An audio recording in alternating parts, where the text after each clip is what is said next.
What's up, everybody? Justin here with a new series of videos, new shows debuting right now on my channel. New series of shows I came up with, my top 50 most iconic matches and moments, or most iconic moments and matches in WWE history. This first video, part 1, will be 50 all the way down to 40. So here we go with my top 50 most iconic moments and matches in WWE history. Number 50. I was never a huge fan of this guy, but I respect what he did. He had a great career, had a great run as champion. He was really, really, really good. Number 50 is a match, or could also be taken as a big, big moment.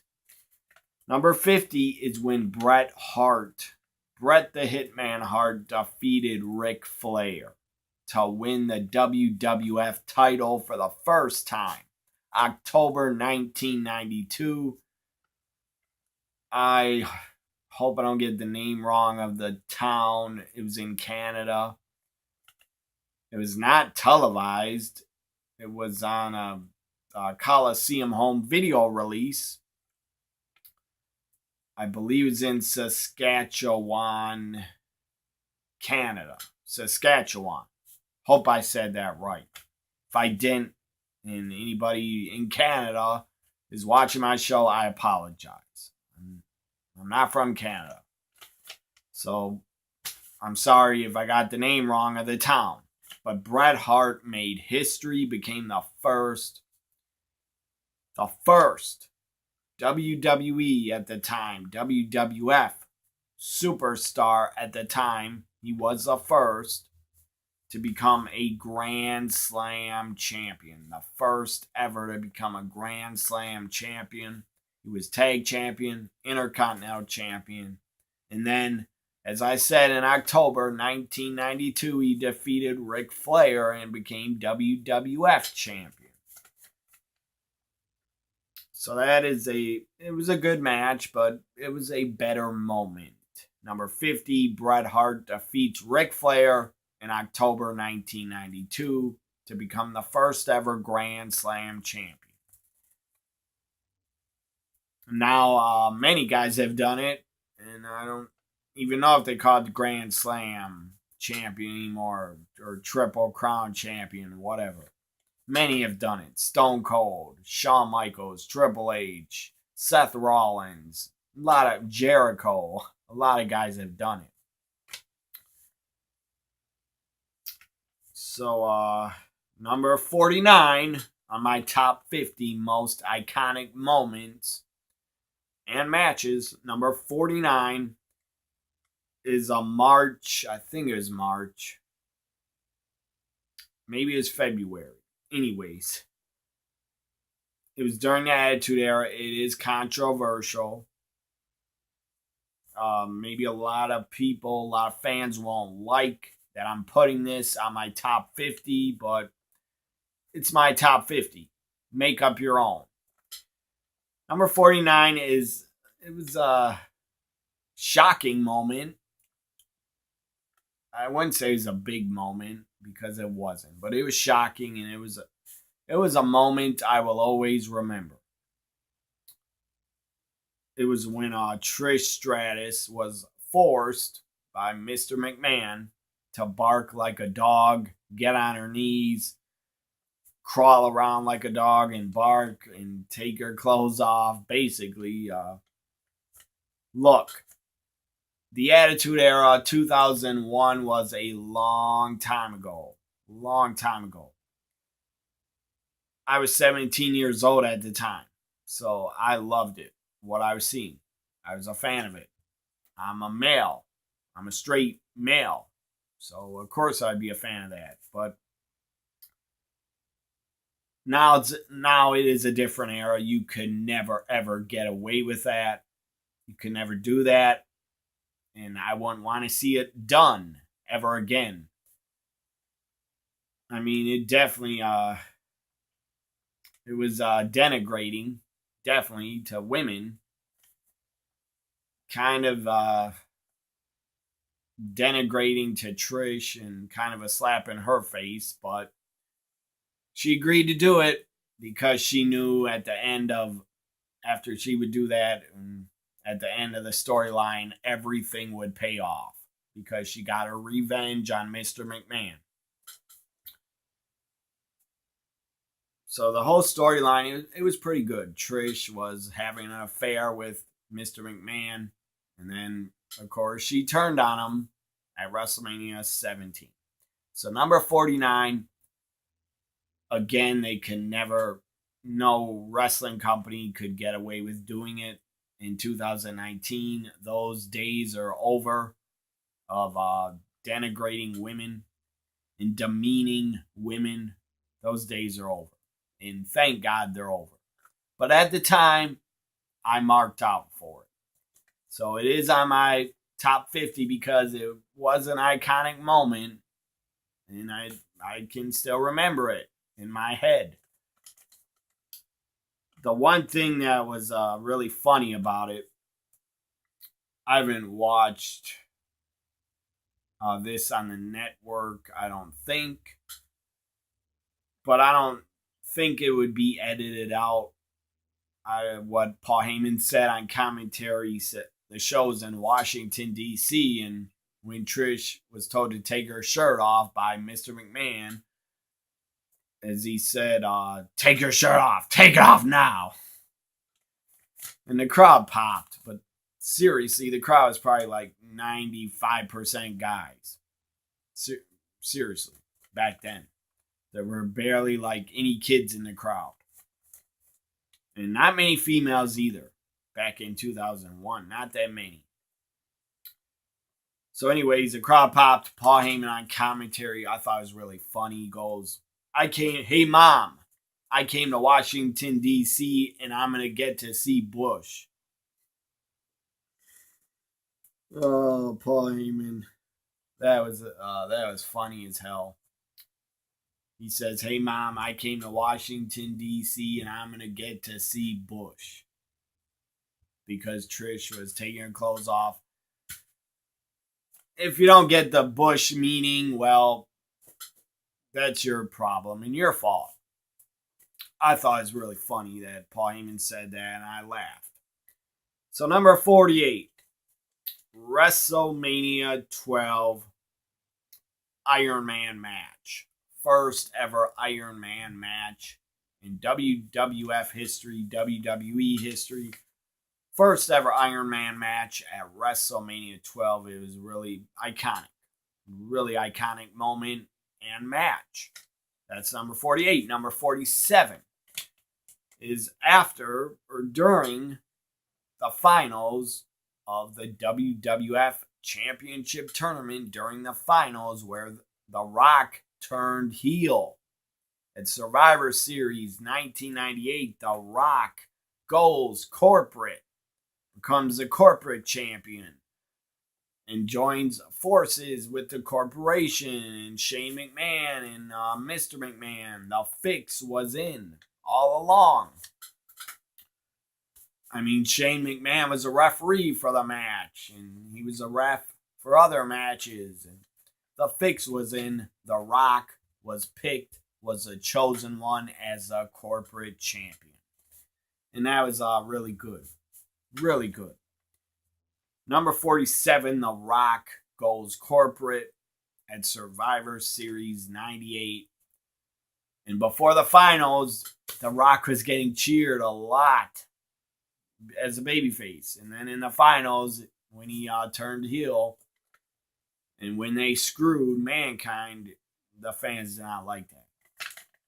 Number 46. Number 46 is an iconic moment. Number 46 is Royal Rumble 1998. Not the match, but Mick Foley in the 1998 Royal Rumble match. Why is it iconic? Why is it an iconic moment? Why is it on my top 50 at number 46? Because Mick Foley was his three gimmicks.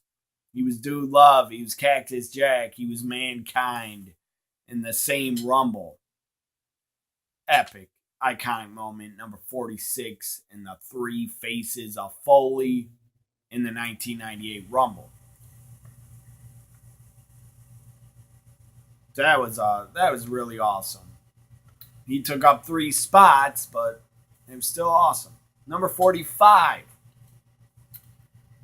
Bad Blood in Your House, 1997 at Bad Blood. Number 45 is Vince McMahon saying, in the debut of Kane, Vince McMahon saying, "That's gotta be Kane. That's gotta be Kane." That's number 45. Kane's debut. What a character. Great character that was created. Great debut. Great build-up. Great storyline where it was built up by Paul Bearer, who was revealed as Kane's father. Paul Bearer revealed that Kane was coming, and Kane is alive, and he's coming. And he came. Made his debut, ripped the door off of the Hell in a Cell, bitch slapped Taker, and tombstoned him in the Hell in a Cell, and cost The Undertaker a title shot.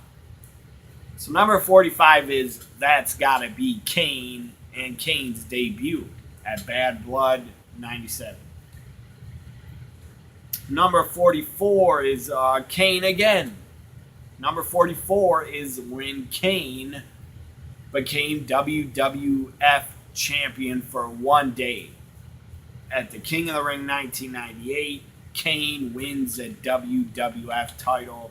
That's number 44. Number 43.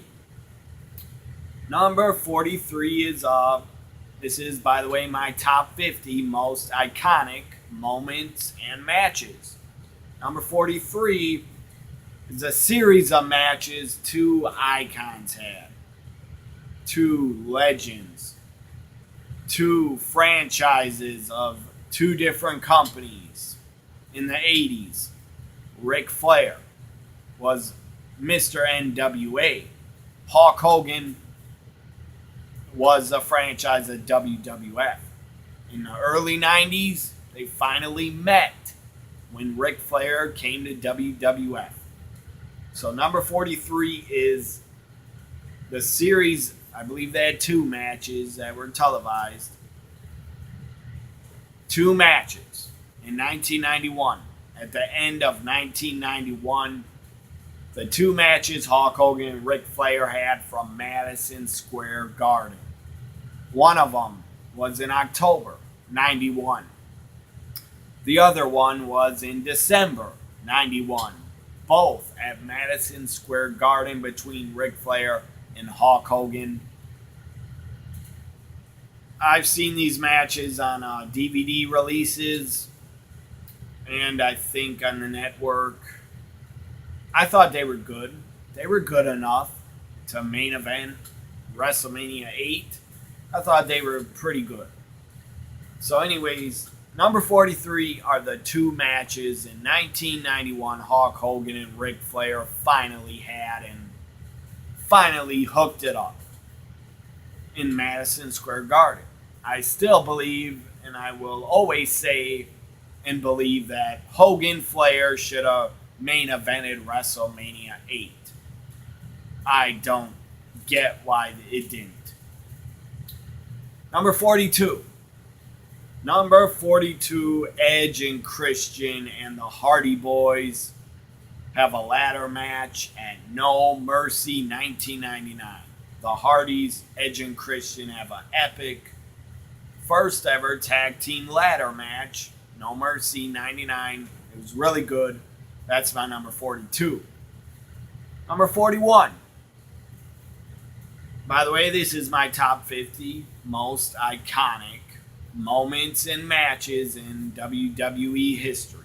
Number 41, TLC 1, the first TLC match at SummerSlam 2000.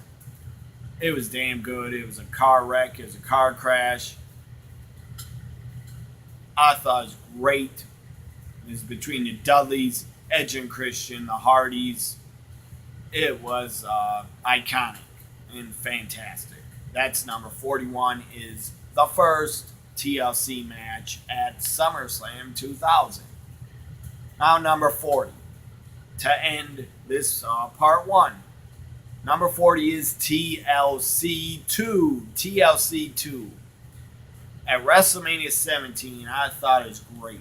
Again, it was the Hardys, Edge and Christian, and the Dudleys. Also, Lita got involved. Spike Dudley got involved. Rhino got involved. That was great.